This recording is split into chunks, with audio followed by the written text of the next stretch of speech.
Hey now. Hey gang, what's up? Kevin Gootee here. You know what that means. It's time for another Gutting the Sacred Cow episode.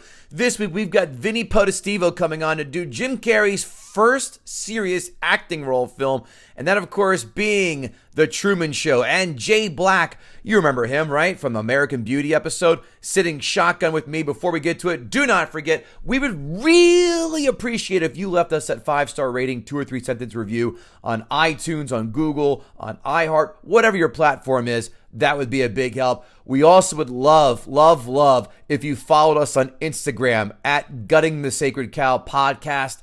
Also there on TikTok, and you know where we are on Twitter. It's GTSC Podcast on Twitter. And thank you so much for hanging out with us every single day. We appreciate it. We really do. And without that, guys, let's see if Vinny can try and take down The Truman Show. You're the disease. I'm the cure. Jay Black, guest hosting tonight. Name that film. Hey, buddy. Oh, that's Cobra. That's Marion Cobretti at the beginning when he's in the supermarket with the first guy, sort of unrelated to the rest of the movie. The only good part of the movie, if you ask me. You know what? You're the first guest to come in here and first of all nail it in under 3 seconds, and then provide a scene by scene, detailed scene by scene extravaganza of how that quote came to be. And I tip my hat to you. Jay Black has done a masterful job. Kevin Gootee's here, Gutting the Sacred Cow. How's it going, folks? We've got Vinnie I'm going to fuck it up. I should ask you before to start. Vinnie Postestivo, right? It's 4 syllables. Yeah, Potestivo. Potestivo. Shit, I lived in North Jersey for so long. You think the Italian with me would come on out. Joins us today to take down a film a little off the beaten path, but people like this film. And that is 1998's The Truman Show. The third Jim Carrey film we've done in this podcast. Of course, Ace Ventura and Dumb and Dumber being the first two. A budget in 1998 of $60 million. A box office haul, $264.1 million. That's more than 4x ROI. Now let's turn that into 2022 dollars. A $101.3 million budget. A $446 million gross. Not bad. Yeah. All that for a reality show idea, huh? Yeah. I bet Mary Jane Bunham and the other partner in the real world going, motherfucker, where were we on that one? Answer, ahead of the curve. IMDb, as we know, fellas, is a scale 1 through 10 with decimal points. Vinny, what do you think that Truman Show scored on the old IMDb? 1 through 10 with decimal points. Well, knowing how sick the audience is that put this film in the place that it is in, I'd say above an 8. Above an 8 for sure. Give me a hard number. I get 8.8. 8.8. I go under that. 7.7. Boy, I love to say the two of you are smack dab in the middle, big spoon and little spoon. 8.2. Ooh, okay. Yeah. Price is Right rules, I win. You went over. Oh, no, you went over. That's right. I went over, yeah. Rotten Tomatoes, fellas, is a 1 through 100 percentage-based score.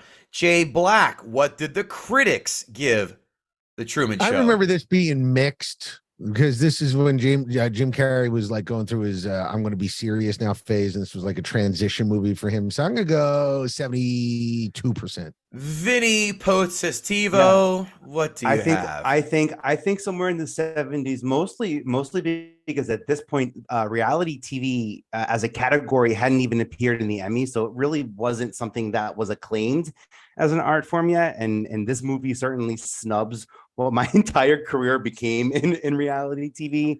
I think I'm going to go high 70s. I'll go 78. Well, the both of you are very wrong. The number is 95. 95. This was a critic's darling. I remember that well. And I saw this in the theater. Now I go to you, Vinny. What do you think the audience gave The Truman Show? This like utopian version of a reality TV show. What did the audience give him? Yeah. What? Where are we going? 90s? 90. 90 on the nose. How about you, Jay Black? I'll go 97 if the critics go 95. Oh, if we're playing Price is Right rules, one of you just missed. And that would be you, Vinny. Audience 89%. right there on the doorstep. Quotes. Good morning, good afternoon, and good night. Yeah. And that's all the quotes I have, and this film is not quotable one bit. He says it. He says it quite a lot, actually. He does. Vinny, how about yourself? Vinny, any quotes jump out at you? No, not a lot of quotes. No, everything about this movie I thought was fantastic in the beginning. I thought this was like a great idea. And by the way, for those who want to know where my disdain for this movie comes from, I am the guy at MTV in the late 90s that helped usher in reality TV, worked with Jonathan and Mary Ellis. I was close. Yeah. And Benjamin Murray to do The Challenge and ultimately a bunch of unscripted shows. The Osbornes, Newlyweds, Punked.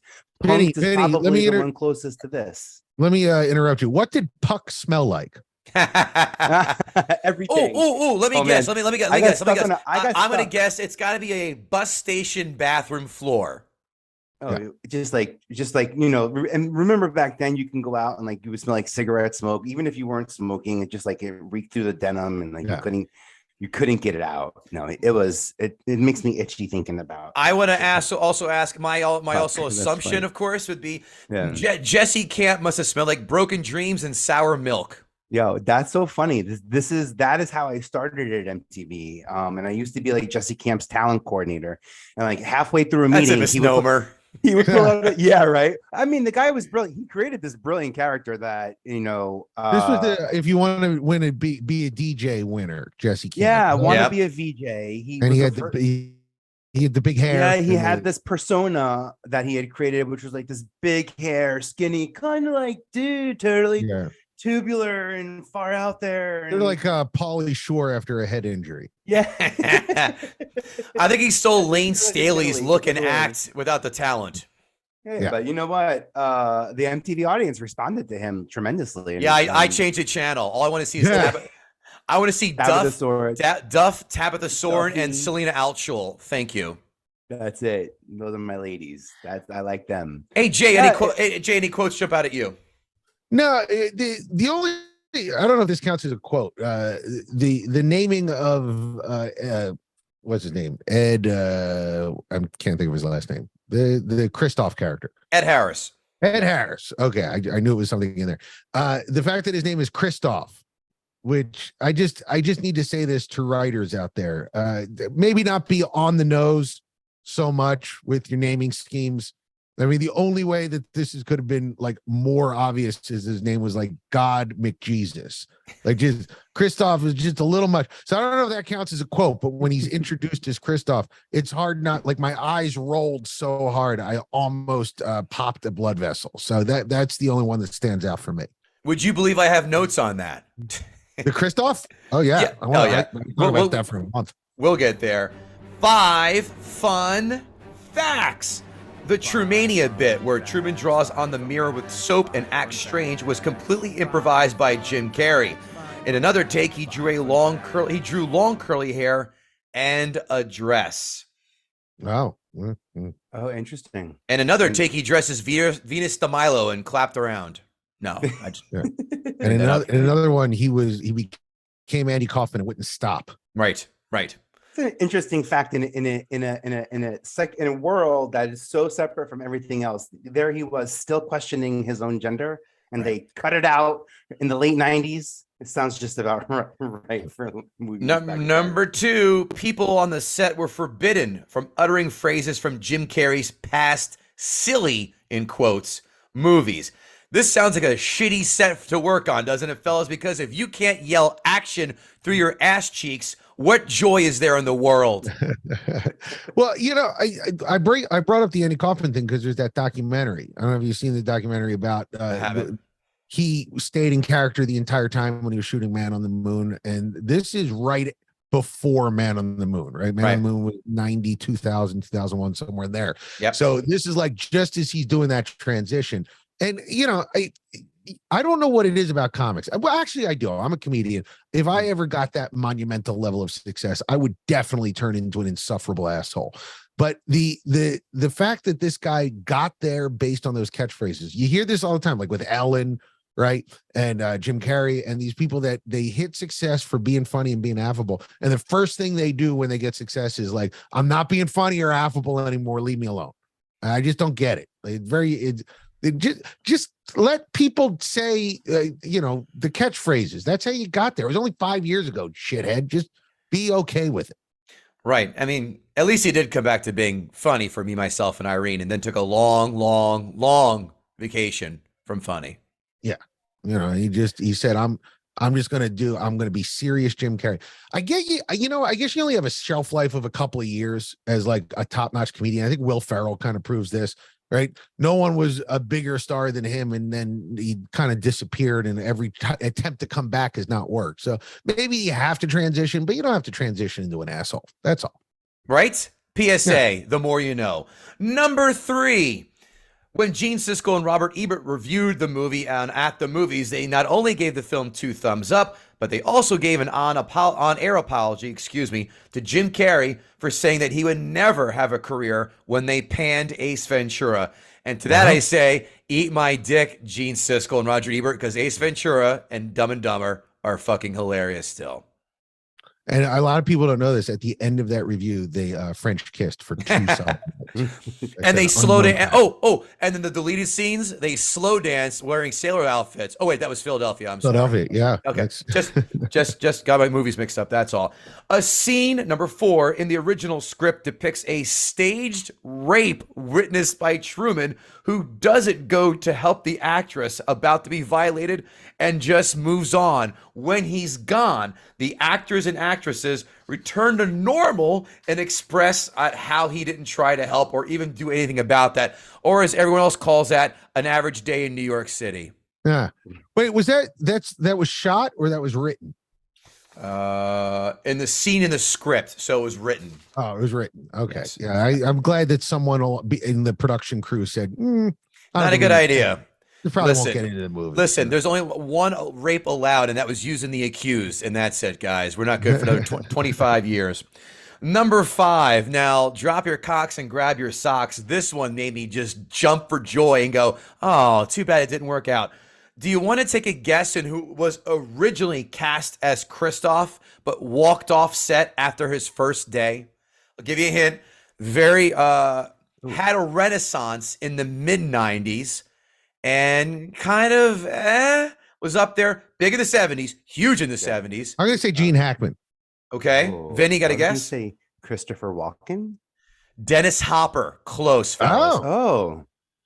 Ed Hopper. I got goosebumps on that question, though. I'm like, I liked getting to recast that role, by the way. I do. We do that quite often here. Ironically, Dennis Hopper went on to a supporting role in the film that no one saw, Ed TV. Which I saw that in the theater, Kevin. Did you? How bad was that, Jay Black?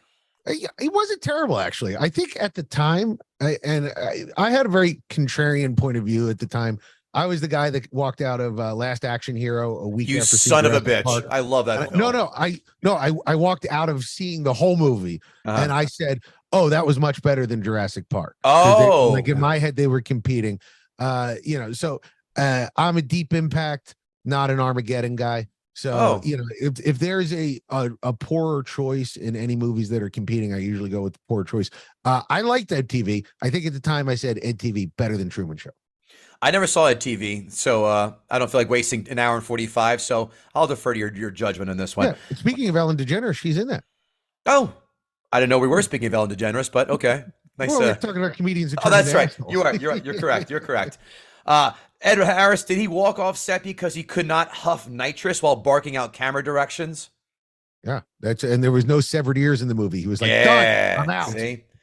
Nice couple Blue Velvet references there. Right. Okay, folks, here we go. Now, Vinny, you're going to face the firing squad in Ask Gutter. At Lord Snurts, one of our favorite pals on the fans of the show, he wants to know, would you rather live in the fake world of the Truman Show or the simulation from the Matrix? The simulation of the Matrix, for me, for sure. Wait, hang on. In this, well, hold on. I gotta specify this. Does that mean I'm Truman in the Truman Show?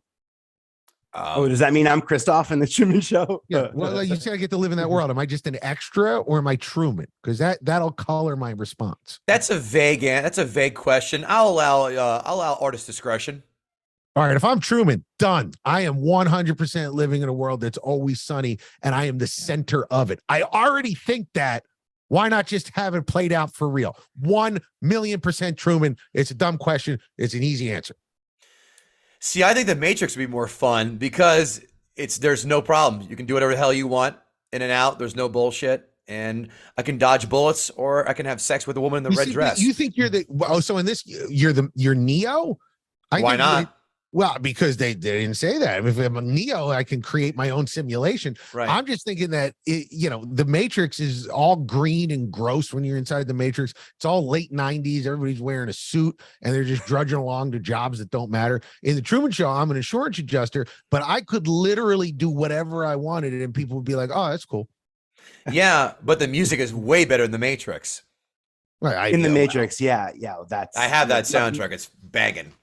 Yeah, walking around in sticky, sweaty and leather. Yeah. But by the way, Paul Giamatti's character in this movie is like what I thought I wanted to be. Like that in a lot of ways. He plays the director. He's actually like calling the camera. I actually literally thought like that was a job that I wanted, and I was mad. Now I'm mad at him. Act Taco Sure Krillin, he wants to know, have you ever looked in the mirror doing dumb shit and stopped doing it because you remember the scene in the Truman Show where he does it? No, but what I have done is I spent the entire Truman Show thinking about masturbation. Me too. In a mirror. I did too. Yeah, because he's in the bathroom and we're getting to watch him, and they like at one point the guy from Brooklyn Nine-Nine goes, "Oh, they never show you anything. It just pans away." And I'm just thinking that my teenage years, they would have never been able to show anything. Right. It would just be like, "Oh, Jay's home from school. Okay, we can't watch." It's just 8 solid hours of not being able to watch him. That is glossed over, and it shouldn't be. Here's Kevin. Here's Kevin taking a dump and getting out his jeweler's loop to examine it for giggles. Yeah, and then wiping and looking at it, going, I don't know, need another one. What? Yeah, just gross guy shit. Shaving. I do a lot of singing. I do like spontaneous singing when I'm pooping or peeing, where it's like, "Here comes the poop coming out of me," like that. But like loudly and without irony. Like it's just I'm making a poop song as I'm pooping. I'm wondering if in this world like that would be like a top 40 hit. Like because he's the center of the world, so everybody's like, "Oh man, I got to get the new poop track." I would do a parody like poop show. It's the poop show. It's time for me to drop a big old deuce. Yeah, no, I any of that. Like I come up with a bunch of that. But yeah, the whole I've never done like the Truman Show thing. But I do figure sometimes I must be being watched by somebody, if not in this world, then in the next. Not in a holy way, but just in sort of a parallel universe, interdimensional TV kind of way. So I mean, I'm guessing they're used to all the gross stuff I do, and maybe it's like when I see my dog biting its own butthole. Like I don't get grossed out by it. It's just like that's what dogs do. You know what I mean?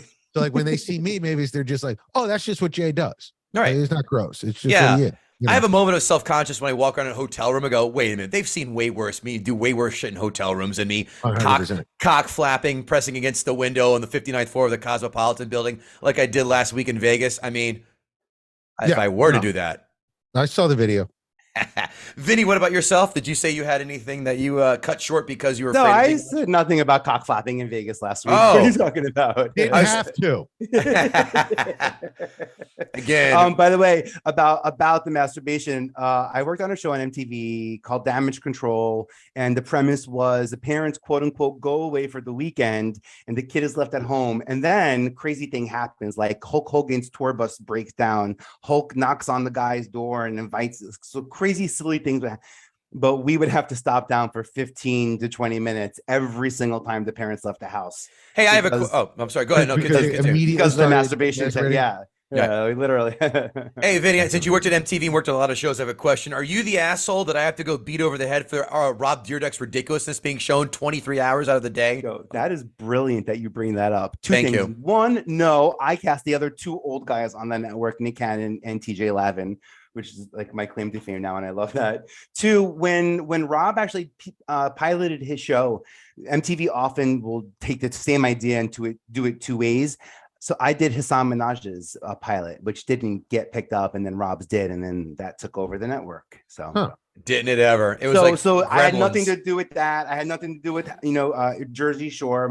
My time at MTV was right after like Laguna Beach and the Osbornes and Punk'd, and that boom happened. Son of a bitch! I got two pilots on my desktop. I'm trying to get across MTV. Hey, I still got the contact so we can move. But this is what my fundamental issue with this movie was we'll get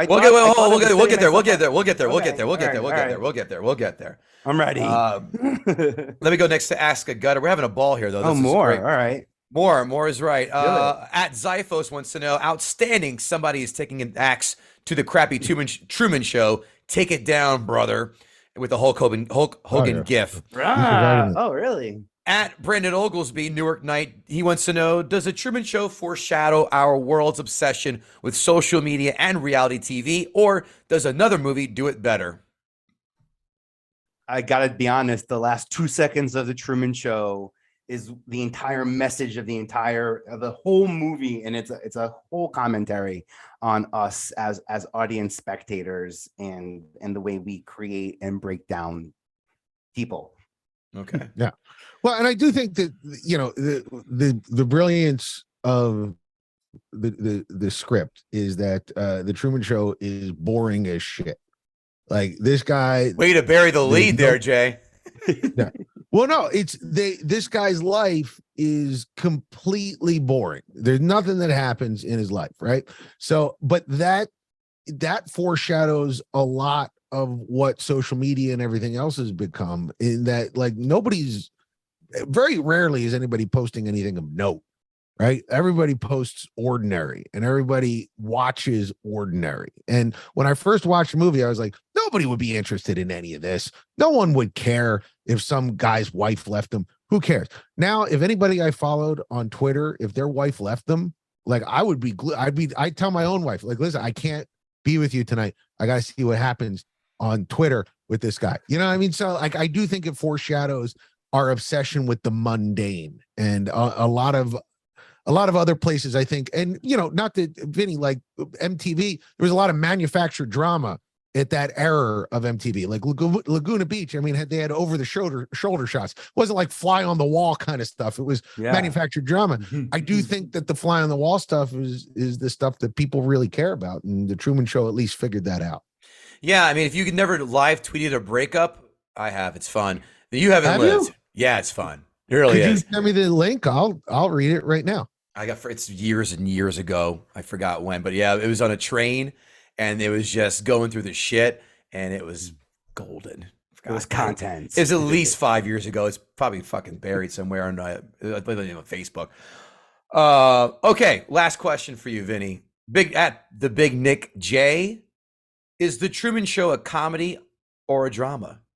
Or is it a comedy of a drama? I don't know if that's makes things better or worse. Sounds like it's worse. Worse. I say it's a drama. I'd say it's a drama of a comedy. Let's put it that way. Okay. It's a drama with comedic elements. There you go. There's some funny stuff in here, but nobody's walking out of the Truman Show going, "Oh man, I busted my gut." It was a laugh a minute. I fell into the aisle laughing my balls off is something you would never hear from this film. No. That's for sure. Maybe Crawl, that film from 1983 with the razor boomerang, but not. Oh yeah, that was awesome. If you're 7, it is. If you're for 40, it's. I digress. We're not here to talk about Crawl or Ellen DeGeneres and what a twat she is now. Or how Ellen DeGeneres had a small part in Crawl. She did. Wouldn't that be great if they sacrificed her at the altar as a child virgin to be whatever? I can't remember Crawl at all except for that big ass boomerang. It's time, Jay Black, to unleash Vinny and gut the sacred cow. Well, first off, I'm sad actually with that last question about is this a comedy of a drama or a drama of comedy? The fact of the matter is that this movie needed to get made before the boom of reality TV happened. The fact that Hollywood saw how silly the TV habits of the audience were, and if you really pull back, this movie is more about the Truman Show audience than the Truman Show itself. Like, I think, like Jay Black, like you said, there's nothing that happens actually in this movie. In the series, I think there were interesting things that they said happened in the series that infuriate me as a producer. You know, I have to tell you, as a reality TV producer, I can impact reality, but I've never been a part of a manufactured reality. I can ask people what they think about dating so and so. You mentioned Laguna Beach, which we had to shoot over cameras because we couldn't put sticks on the ground in the city of Laguna Beach because of the Janet Jackson Nipplegate thing that happened. So we almost got kicked out of the city. Really? But they let us, they let us put sticks on the ground, and we had to shoot distance. The kids had microphones, and then they were kids in school, so we could only shoot with them a couple of days a week at the end of the week. Wow. So they would date, and everything was great Thursday, Friday, Saturday, Sunday. Then they'd break up Monday, Tuesday. All the friends would be different. Anyway, I'm beside myself. But this is what America became obsessed with, and I was shook when I came back and rewatched this movie. One, like, sure, there's a theme. He's a prisoner in this world. He did not have consent to be here, and ultimately, 30 years later, after being in this world, he feels called to leave. There's a lot of themes that we can play around with this. I don't know how deep I get to go in here, or if I want to save a little bit for the rebuttal, but that in and of itself is a violation of humanity. And the fact that everyone tuned in to watch that, y'all, like, if y'all love this movie and you relate to the audience, I think there's something fundamentally like, I don't know, Maron, Ugats. They faked his dad's death. What is that?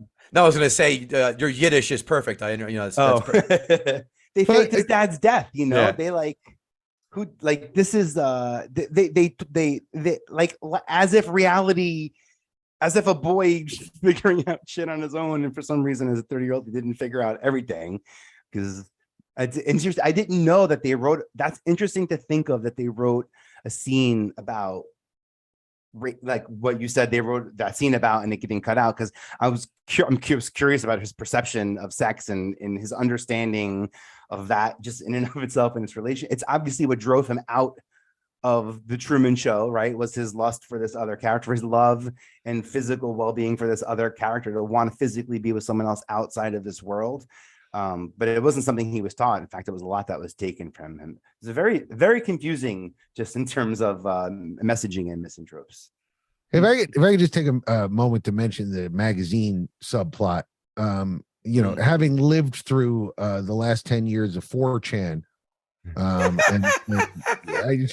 it just strikes me as like one of those things that they thought it was romantic, and I'm sure on the page, like the everybody was like, oh yeah, no, this is cool. We won't know why he's getting the magazines, and then we'll figure it out. What a great moment that'll be. And all I could think of is, like, a dude making like a hair doll out of the girl that he's obsessed with, like it's just like gross waifu pillow kind of shit.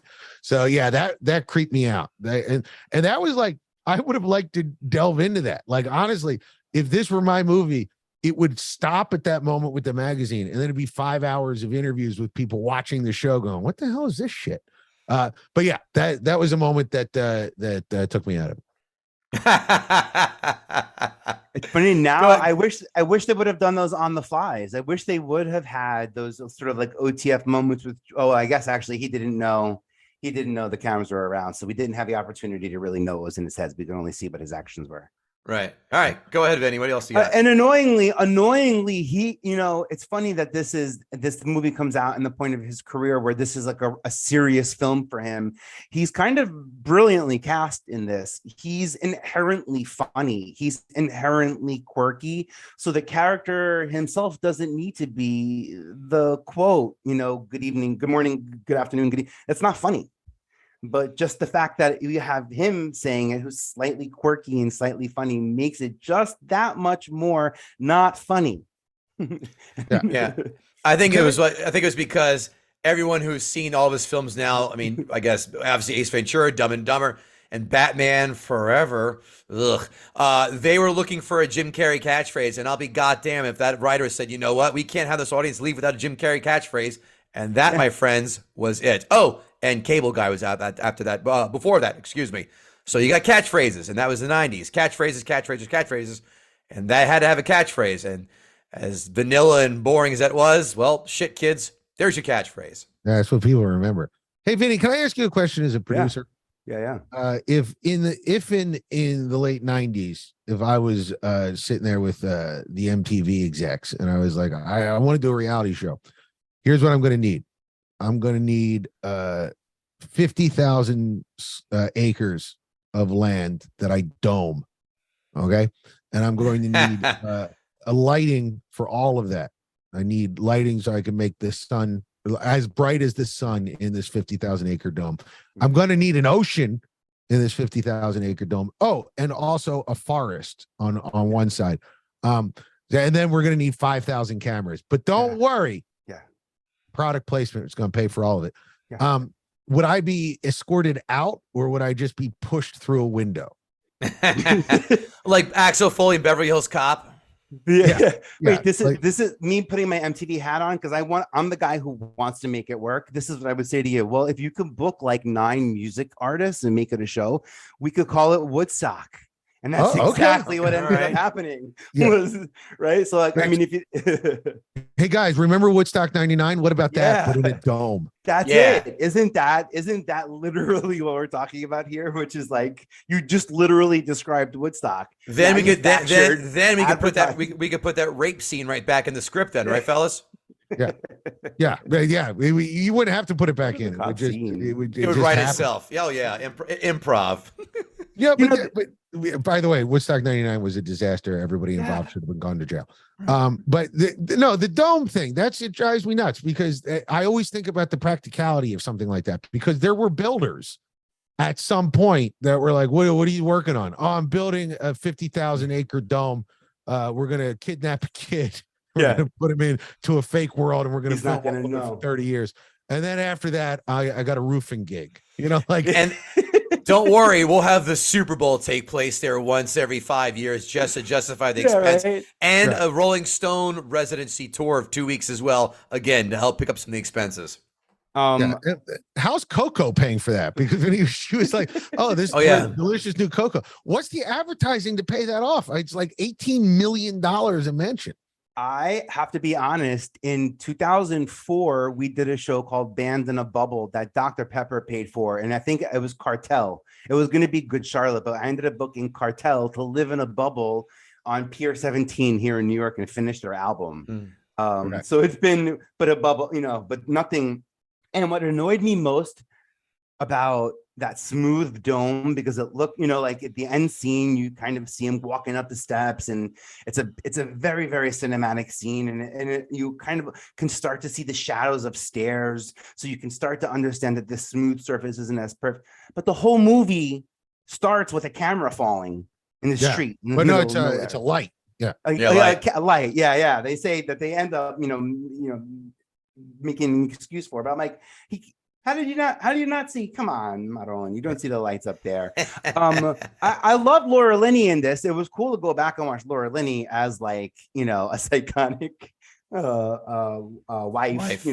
She's got that role down. It was disturbing to see. I read in some notes that she spent a lot of time studying Sears catalogs. I read that too. I thought that was interesting. There's voguing became like a whole dance because of those Vogue poses, but Searsing hasn't. I used to study the Sears catalogs twice. Once when they had the Christmas version came out every year, and the bra and panties version, because porn was hard to come through in the 80s and 90s, right, Jay? Jesus. Oh, absolutely. You had to, if you couldn't find an abandoned penthouse in the woods, you had to wait for the Sears catalog. Bingo. And this is where I'll leave it with my final last kind of annoying thing about that film is like, I was born in the late 70s. My access to my information was disturbed. I did not understand fully what certain words and terms meant until I was much later than I thought I should have been. And I felt like they could have had a lot more fun in creating a world that had its own sort of made up rules and kind of like, if I was that producer, I would kind of want to take it someplace other than like mess around with them and suppress him and keep him in the world. And then also they never interact in the movie. I know when they were filming, Jim Carrey and Ed never interacted. As a producer, like that's my favorite part when I'm working on Housewives of Jersey or the Osbornes. I'm in the kitchen, yo. I'm underneath. I'm in there, like I'm underneath in the kitchen, screaming directions and watching my TV. So I loved being in it, and this movie, now that I go back and I realize like how separated, how far away they were. First off, they didn't even have the technology. Remember, he has like the camera and he's the neighbor always has a camera in the garbage can. Right. Yeah. This movie comes up, by the way, this movie, and a lot of it came up in my early years in reality TV in like the late 90s, early 2000s, especially on Punk'd, when we were looking at new places to put cameras, new ways to sort of execute things. So cinematically, it really contributed. But when you look at like what the story is, like when you actually scale back at what this movie is about, it's about how fucked up we are as an audience. It has nothing to do with Truman at all. It's really about how we obsess over stupid things, make it our life. And then the next day we're like, oh, let's find something else. Okay, speaking of obsessing on stupid things, can I bring something up, Kevin? Yeah, go ahead. We'll fab, but hold on, Vinny, before any other closing thoughts? That was it. Okay, but before you close, give me a number of your opinion, 1 to 10, on the Truman Show. I'd say 5. Not as full of hate as I expected. Yeah, just an annoying 5, like an annoying 5. As a producer of Real Housewives, it should be a 2 and a thrown bottle of Chardonnay.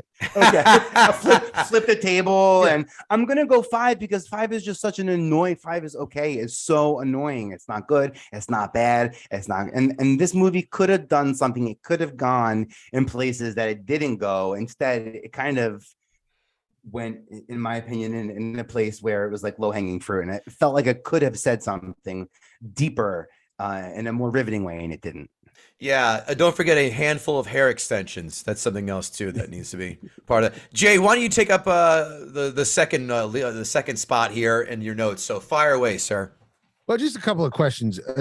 I was fascinated by the Laura Linney character, and the best friend as well. But Christoph wanted the first on-air conception of a baby and delivery of a baby, and that was like a huge plot point. What did she get vacation? Like what? Because here's the thing. I produced a movie down in South Carolina, and not to attack you millennials out there, but I had hired a mid-20 something to be a PA, and her whole job in the description was drive. You drive people. I need you to go back and forth and drive people. Second day, she quits, and she said, it's too much driving. And it was literally the only thing in the job description. Now I'm looking at that and I'm thinking, not that my generation is better, but look at Laura Linney, like just her 100% devotion to that role. Not only does she live in the place that she works, she's having sex with this guy. And at some point, someone talked her into having a baby with him. Does she have a boyfriend? Does she have parents? Like if your little girl came to you at 19 and said, hey, I'm going to be on the Truman Show as a nurse, and I'm going to live there and marry Truman. That's my role. It's a 35-year contract. I mean, Scientology is less arduous than this, right? Right. It's very, I would be very, very upset if that were anybody in my life taking that role. So I just want something. Listen, you've thought out a lot of other stuff, but I need to know what Laura Linney's character is doing when she's not there. Does she have an apartment? Does she have a boyfriend? Does she have a dog? Or is it just her whole life is the Truman Show? And how much money is she getting? Is it enough to throw your whole life away? Or are there people so devoted to being famous that this was worth it for her? I don't know. That's a hell of a point. Drives me nuts. That's like hazard pay for the fucking, getting pregnant. It's like, well, you have to let him weasel his way between your legs on a semi-monthly basis and carry his seed and give a lazy, toothy blowjob once every 6 months. That's in the contract. You're exactly right. What does that dollar amount equate to? And does the boyfriend sign off like, oh, you're going to let another man put his dick in you and come and have a kid? Why am I with you? What is in it for me? What is the fucking I'm method. I'm a method actress. I have to do it this way. And the best friend too, like he always seemed on standby. like in the middle of the night, Right. where it's like, hey, grab the 6-pack and get moving. Like, is he like a fireman? Is there a pole where he's like sleeping in his firehouse and then there's an alarm and he just comes down and then he's available to do this? I just need that worked out so that I'm not sitting there the whole time going, well, what is their regular life like? Can you imagine Christoph make it like Ghostbusters, like, hello, Ghostbusters, we got one. And then it's like, the boys are back in town, starts playing, and he skids to the fire pole.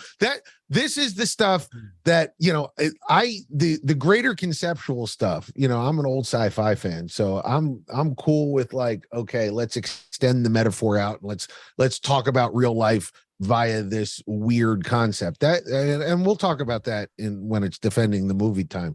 But the nitty gritty on this, right? Like the pitch, I go back to the pitch where somebody had to go like, because listen, it wasn't like they started small.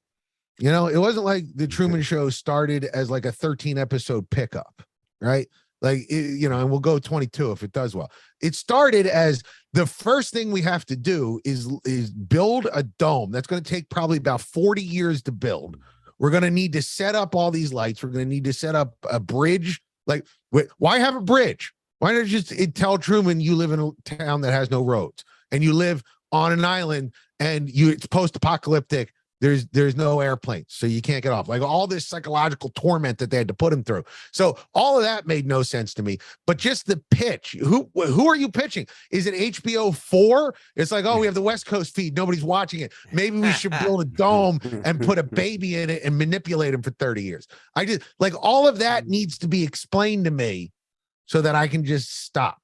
I saw the movie Divergent. You ever see this movie Divergent? Yeah. I heard it. No, I know what it is, but I heard it doesn't look good. In the future. Yeah, it's like 100 years after the apocalypse, and they have these guns that shoot bullets that aren't bullets, but they feel like bullets, and they have machines that can like read your dreams and all that, which is fine. Okay, cool. But you walk around, there's still rubble on the ground from the nuclear war. Right. So it means at some point, the people who put together this society was like, okay, number one on the list, bullets that are not bullets, but feel like bullets. Number two on the list, we got to have dream machines.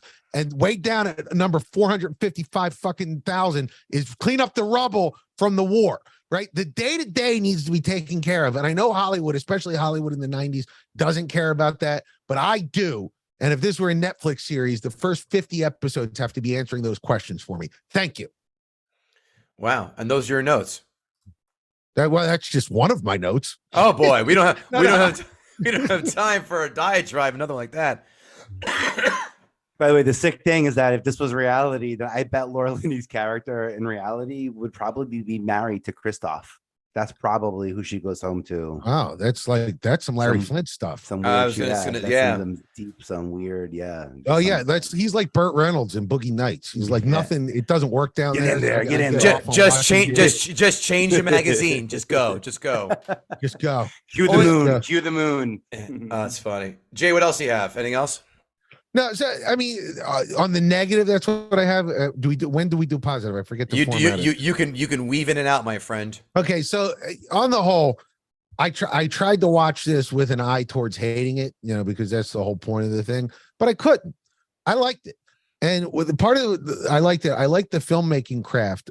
Peter Weir did a great job. Like I never needed an explanation as to what was happening in Truman's life. There was like 40 minutes of very, very like integrated exposition, like how they did the acting movements when they did the product placement, and you're watching and you go, oh, okay, that's how they make their money is through the product placement. They don't talk about the product placement till that interview with Harry Shearer an hour into the movie. So you get the explanation, but you're already primed for it. So like just the what this world is described very well from a very early time. And I admire the filmmaking of it.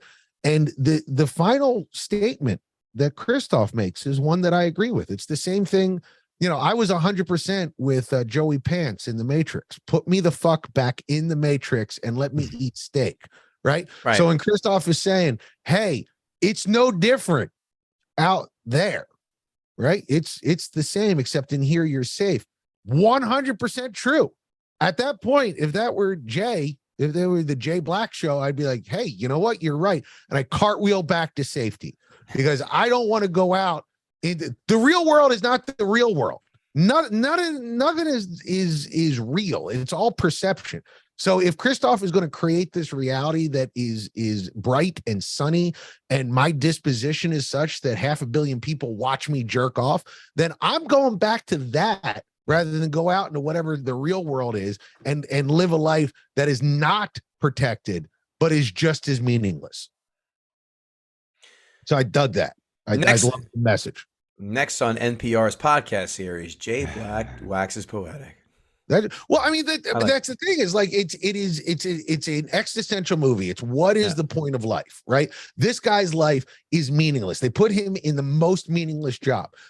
He's an insurance salesman in a sunny seaside town, and he's got a nurse for a wife. He sits in the basement unsatisfied. Well, if I had a basement, that's where I'd be sitting unsatisfied, but instead it's just this office, right? So what is the difference between his life and an actual insurance salesman's life right now? Not much. Except this very tenuous idea of real.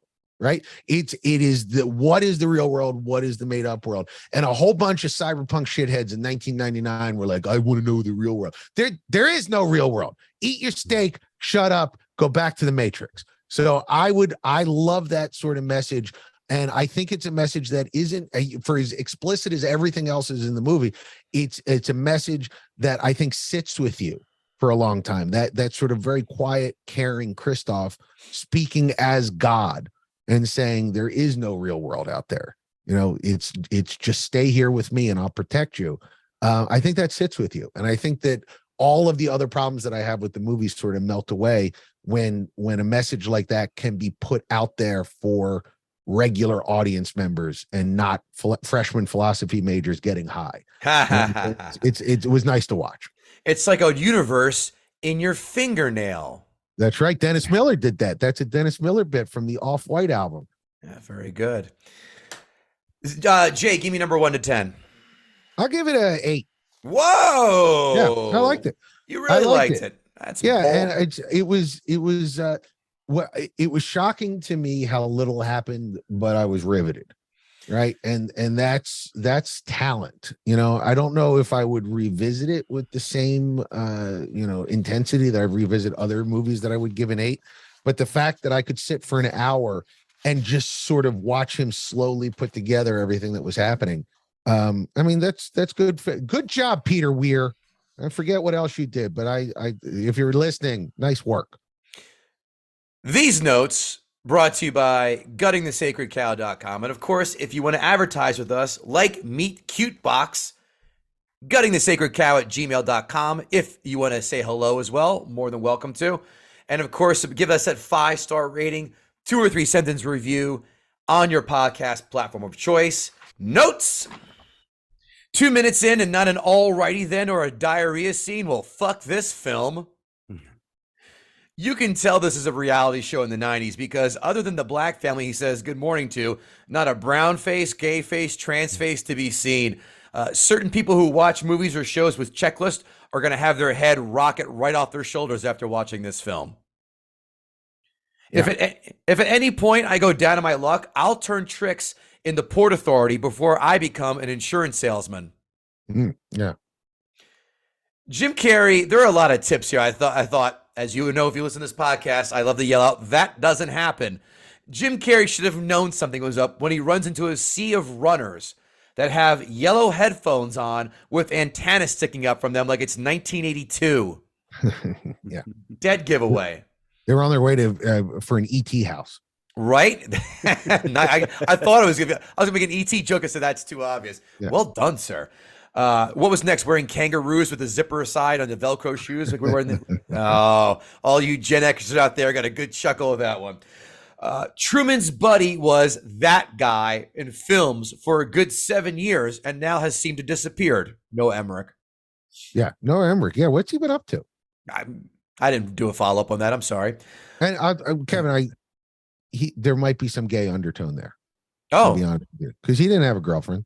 Right, there's no talk there, and I don't know if he was hired. He was married to his job, Jay, which was filling vending machines. That's a guy that is stunted emotionally because I think he has some feelings towards Truman. Maybe that's a gay metaphor, filling vending machines. I mean, I don't know how gay sex would work like that. I don't know. Do they bring marshmallows? Like, what happens? Is there like a Clark bar? Like, I don't know. Clark bar. What is this, 1971? Yeah, I'm wondering. I think it's just Spitballing here. That's cool. I'm not gonna shoot you down in a no end. I don't think at my lamest when I sucked trying to talk to a woman as a younger lad. I've never asked a woman out for pizza because they would instantly dry up than Domino's or Papa John's crust do. Nah. I thought, honestly, Kevin, I thought he was pretty slick there. He was good hitting on that girl, the wife from Californication, because like she was throwing up all sorts of like, I can't talk to you. And he was, I mean, either oblivious or super cool. He was like, no, that's cool. That's fine. She was giving the I can't talk to you wink wink. She was leading, she was giving the signals. Hey guys, listen, if you think you see a wink wink, you probably don't. Back out. It's a movie. Yeah. Yeah. If she has a rape whistle out, then run immediately and know that you're wrong. Right. Another that doesn't happen. Hey, I'm not a car guy. My former co-host was. I've never seen a station wagon off-road onto a beach. This is a first for me. How about you? Yeah. No, I don't think I have. Yeah. Yeah. I think he would be stuck there. Even unless unless the beach is fake. That would have been the tip off. Like an AstroTurf kind of beach, but we saw sand kick up, my friend. I don't know how fake it was. Yeah. Another thing, how could Truman not notice everyone hunched over in the street like they're nodding off on heroin? I mean, maybe he thought there was a bad heroin problem in town. Or maybe he grew up in Seattle where that was the norm. You never know. Yeah, hey, it was the 90s. There was Kate Moss heroin chic, baby. I love the heroin chic. Did Jim Carrey steal that derby hat from Cameron from Ferris Bueller's Day Off? If so, return it to him post haste. Could have been, yeah. If he was wearing a Detroit Red Wings jersey. A Gordie Howe jersey. By the way, did you know why he wore a Gordie Howe jersey? Well, because what's-his-face, John Hughes, was from Michigan and wanted to piss the people of Chicago off, hence why he wore a Gordie Howe jersey. Ah, that makes sense. If Truman wanted out so badly to get that plane ticket, why not just go on Expedia.com and book your own ticket? Because it was around then, back in 1998. Yeah. Truman's wife looks like she gives the toothiest blowjob under protest. And he also should have known better to marry a woman named Meryl. Maybe Truman keeps up with that theme and divorces her for Gertrude in season 2. Well, especially because I grew up in Philadelphia. I hear Meryl. I think Meryl Reese, the voice, the radio voice of the Eagles, which would be awesome to have him narrating sex. First and 10 and the Eagles 45. Here's the Sean Jackson emotion. That's right. I grew up in Central Jersey. Unfortunately, your horrible towns signal blood into our area, and I shunned it. I'm a Giants fan. You're welcome. Ugh, berets in the 90s were the worst idea. I never got that Euro douche look for a second. Wait, who wore a beret? I forget. He wore it for a hot second. He had that hat on. Like I just made the joke about Cameron's hat on for a second. Okay. So every time Truman had sex, it was the whitest version of the Ray J sex tape. Am I right? Yeah. Yeah, there's got to be like tons of footage, right, of every sexual experience that they had. And I bet you some like PA stole that, and there is a tape you could buy bootleg. Pen and Tommy lead it. Yeah. Where it's just like, hey, look at this vanilla married sex. I have 10 years worth on 1 2-hour tape. Just put that together in your head before you propose. Hey, Joe Francis, let's try this one instead of Girls Gone Wild. Missionary sex for the last 20 years with fucking Truman, whatever his last name is. Hey, Vinny, can I pitch a show where it runs parallel to the Truman Show, and it's just Joe Francis selling sex tapes of Truman? Can we make that happen? I did that. It was called MTV Spring Break 2000 to 2002. I did that. Oh my God. I would have herpes by night 3 if I worked on that show. Another way he would be getting tipped off that this was a fugazi. Yeah. Anytime he goes on the internet, how could you not see stuff like funneled to your Google page that it's this is a whole ruse? How would he not know that by just going on the internet? This show may have been a popular reality show in this world, but this shit pales in comparison to real world Las Vegas. My favorite. Oh yeah. No, it was good. That was a lot of good fucking, a lot of hot chicks. That's my kind of show. Is that the one that had the Republican chick? She was a Republican. She became Republican. Which one was the one with the Republican girl? That might have been That might have been San Francisco. Oh, yeah. I was watching the one. Again, I'm a Vegas guy. They go, oh, they're fucking in the Palms, the suites and Palms. And I used to go to the Palms all the time before it became, boring. Yeah. So Truman decides to Shawshank Redemption this shit in the third act. The only thing missing is a poster of Rita Hayworth shower raping and a gentle voiced black friend. Yeah. It could be the guy next door. Very true. Hey, I don't know about you guys. Every time I go on a search party, how about you? Do you immediately grasp arms with your neighbor and march in lockstep? Yeah, that was weird. Very weird. People do. I mean, I've not gone on many search parties except for looking for shit around my house, but I that's usually a solo adventure. They had that street covered. The first thing I would say to everybody is, hey, split up. There's 50,000 acres in this dome. Yeah. We don't need to have 15 of us in locked arms like we're in solidarity playing Red Rover. Next one. Do you root for Truman? I'm on the cusp with him. He's not an endearing sort. He's also not an asshole. He's very, take it or leave it kind of guy with me. This felt like more of a collection of events, which obviously ties into the reality show. It's a great way for Jim Carrey to showcase his serious acting chops. This story did not grab me, nor did any of the characters. I think Christoph would have been more fun to see, maybe a little insight to see him, how he got to be that dictatorial kind of character. You saw a little bit when he was trying to keep Jim Carrey from escaping. Go, that's good. Where's more? We should have seen more of that instead of, he stumbles out in his fucking nightcap and pajamas and shit. And Jim Carrey, when he tried to escape, I didn't care if he made it. I didn't care if he didn't make it. Nothing fazed me with this. I just didn't care. His girlfriend, Lauren, you mean, if she cared so much about him, she couldn't get another message out to him? Was she locked up in a prison bunker a la James Bond film? Really? And explain to me how every actor can hear Christoph's directions without earpieces.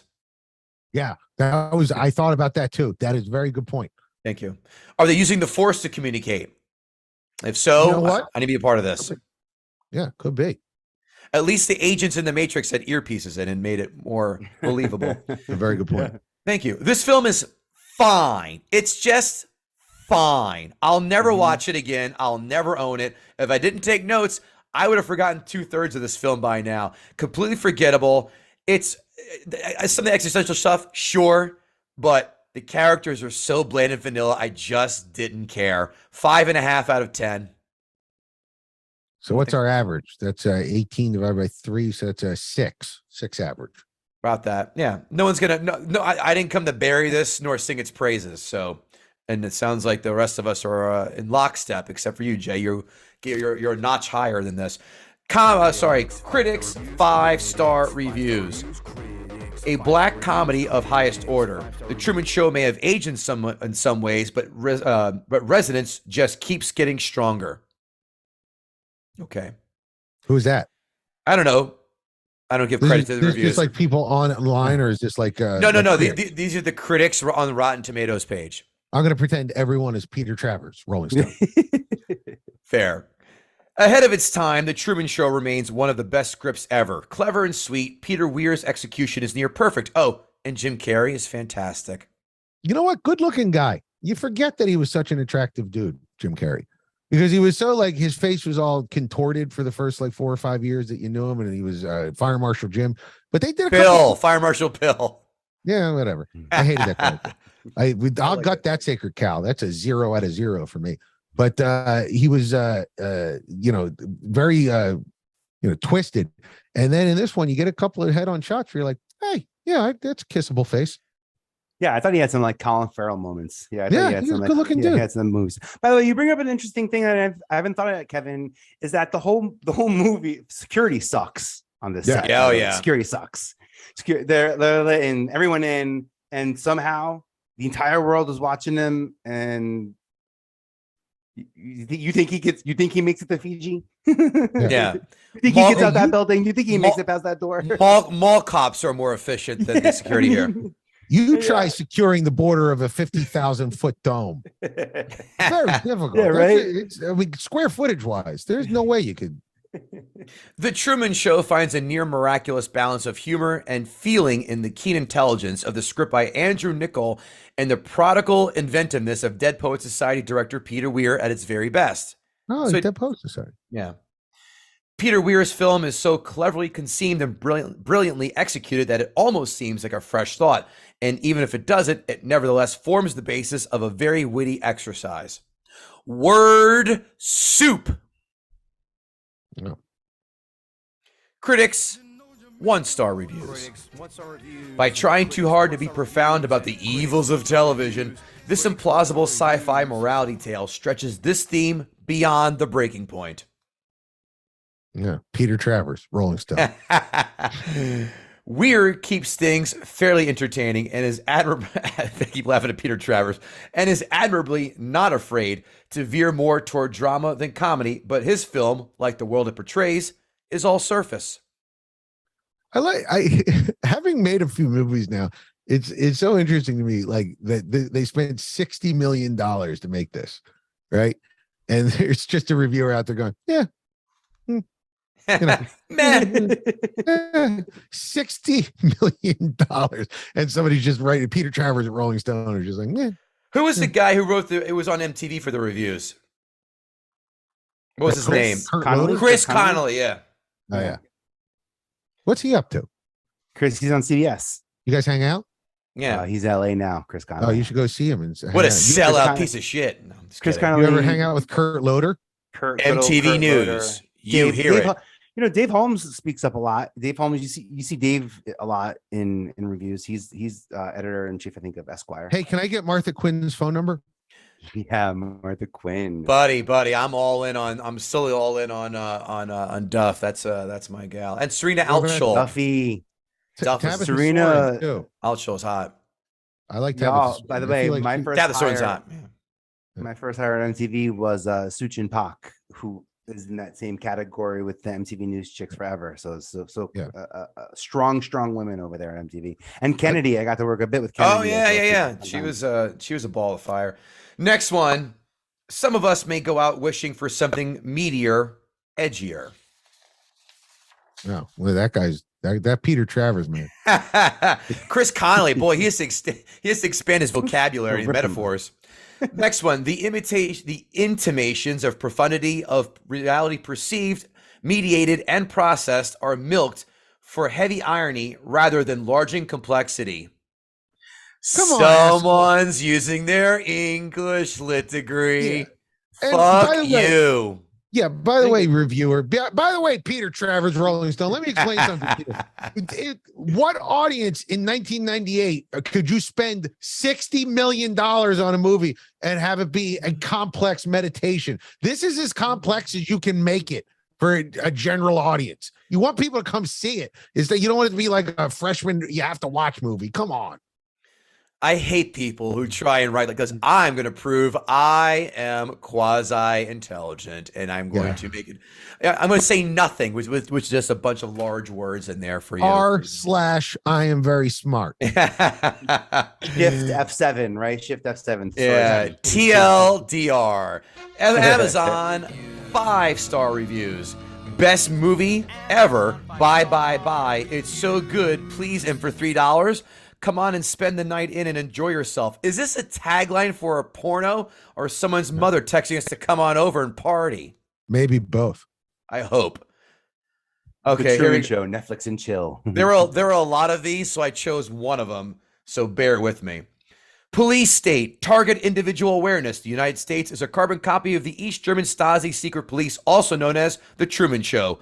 COINTELPRO community gang stalking harassment program, human trafficking. Organized stalking is a form of terrorism used against an individual in a malicious attempt to reduce the quality of person's life so they will have a nervous breakdown, become incarcerated, institutionalized, experience constant mental, emotional, or physical pain, become jobless, become homeless, and or commit suicide. Defund the mask police. Police are just the largest gang of criminals. They are the root to our everyday problems. Target individuals are the real peacemakers. Blessed are the peacemakers, for they shall be called the children of God. Matthew 5:9. They will never be one of us. Signed, Jenny McCarthy. Ha! It is one. It is the shocking part of that is that there was not a turn into a Bitcoin pitch. That's the only part that shocked me. Yeah, there were a lot of these. It's the government watching a movie. Fuck this. So I chose that one. Next one. U.S. President Harry Truman told Congress, "It must be the policy of the United States to support free peoples who are resisting attempted subjugation by armed minorities or by outside pressures. In this modern rendition of a micro-communist society, the protagonist receives no support. With the correct attitude in place, there is a lot to learn from the Truman Show." Signed, Lil Nas X. Hey, Lil Nas X, let me explain something to you. Communism. You okay, Kevin? I'm good to go. Are you alive, Kevin? That's Peter Travers poisoning me from the beyond his reach. But it can't be communist. The whole point of this is it's capitalist. How many communist utopias do you know of that have cocoa product placement in them? Right. I mean, come on. Last one of this section. My boyfriend can't sit through movies, but has a soft spot for this one. We enjoyed watching it. Probably because your boyfriend can't sit through it. It's because when most dudes here watch a movie, that's code for let's fuck. Yeah, or she's dating a golden retriever. Sustained. Amazon 1-star reviews. Let's hear it. This movie is all about how humans are constantly being monitored by the hilarious looking she, he's, and he, she's. It is strange waking to the fact you are surrounded by masculine women and feminine men. Like this movie, this world really sucks. Signed, RuPaul. Wow, I would have gone Andrew Tate. That sounds like an Andrew Tate take. I'm not familiar with his work. We'll have to talk Andrew about. Tate, you don't know him? He's I don't. he's one of those alpha dudes. No. He's a dude that's constantly telling you how alpha he is, which is the least alpha thing you could possibly do. Right. But yeah, all these guys, the feminized dudes, so feminized, man. If I were in the Truman Show, I'd be the alpha of the Truman Show. Sounds like he needs a Roman soldier helmet. That's right. I would. Metaphor. You know what I'd do? I would just do sit-ups and I would fight my way out. And then have the dick on my nose while I'm doing the sit-ups. That's masculine. Yeah. The entire premise is creepy and, quite frankly, horrible. There is no resolution to this film. He gets out, but then what? Those in charge essentially kidnapped, imprisoned, and brainwashed him while making a fortune doing so. The entire world enjoyed watching it. I spent the entire movie just hoping to see him escape and what would happen then, But instead, it just ends with him walking out a strange black door. Everything up to that point wasn't worth the trouble. It was just strange and almost infuriating to watch. I won't watch it again. I won't recommend it to anyone. Peter Travers, Rolling Stone.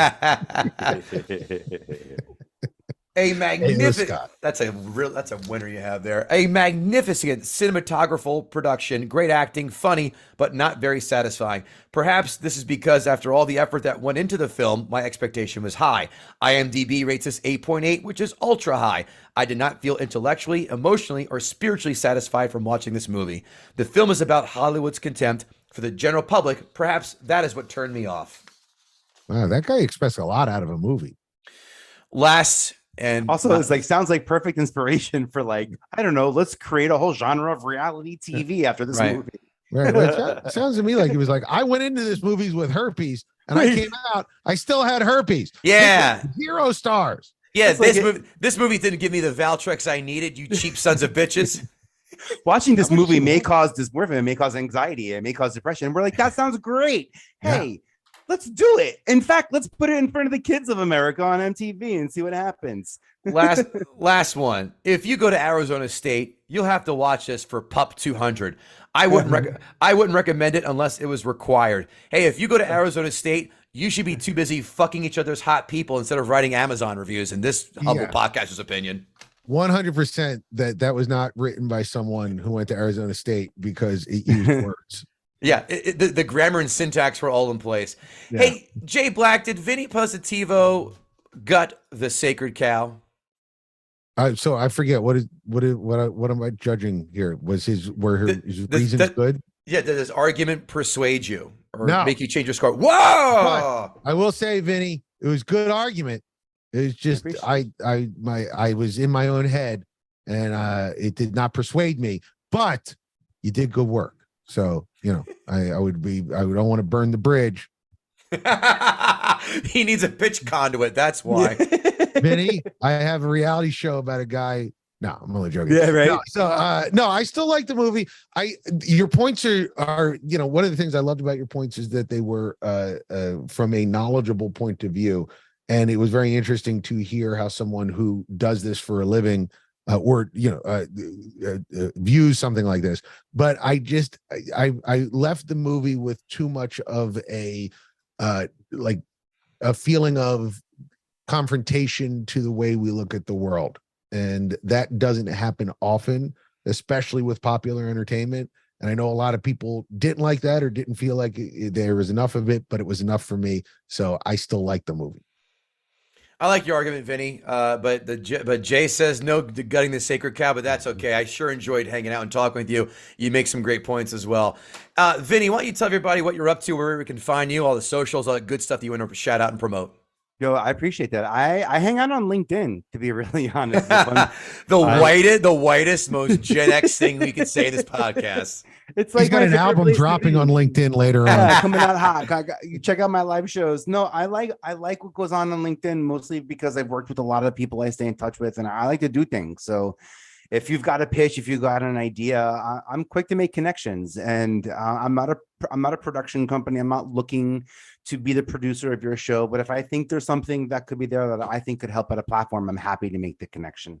And I get really passionate, more so about helping people who have an innate talent and are using that to do something greater in this world, whatever that means to you. And then I'm on social media. I'm on everything as myself, Vinnie Potestivo. It's a long name, so look up the podcast notes, figure out how to spell my name, and I appreciate you for listening this long. We'll have them in the notes. Jay Black, buddy, it's good seeing you again since you did American Beauty about a year ago. Why don't you tell the folks? Yeah, it was fun. We had a blast. Tell everybody what you're up to, where we can find you a lot of good stuff. All right, listen, if you sat through me for the last hour and you still want to find me, what's wrong with you? But if you do, I'm basically just on Twitter. Jay Black is funny on Twitter. I write and produce Lifetime movies, but you probably don't want to watch those. So just follow me on Twitter. It's Jay Black is funny on Twitter, and I'm pretty funny on there. I'm a good follow. Not like I was on here. Man, thanks for saving yourself, you piece of shit. No. Yeah. Listen, go on Cameo and request that Jay Black does a Meryl Reese impression for you, and that might help put his kids through college. You never know. You know what I'll do? I'll draw a spaceman helmet and I'll go, and then I'll angrily masturbate. Is there any other way then to? Yeah, wait, spend your $5 on Cameo the right way. Watch me do a spaceman soap impression and then angrily masturbate. Come on, guys. While singing Whoop, there it is. KevinGootee.com for dates and shenanigans. But more importantly, thanks for hanging out with us every single week. Gutting the Sacred Cow at GTSC Podcast on Twitter. Follow us on all the socials. Just like and subscribe us to on YouTube and turn off notifications. I don't give a shit. We just need the more followers. We appreciate that. And again, thank you so much to our sponsor, and that, of course, being Meet Cute Box. That was awesome, you guys. We appreciate it. GuttingTheSacredCow.com. And in fantasy football jibber jabber. It's fantasy football season, obviously. Give that a listen. We're in the joke community room in the metaverse. Follow us there. And that's it. Listen, Jay, Vinny, thanks again for hanging out with me this week. I appreciate you guys your time. And we will see you all next week. Take care. Hey, later. Goodbye. Later.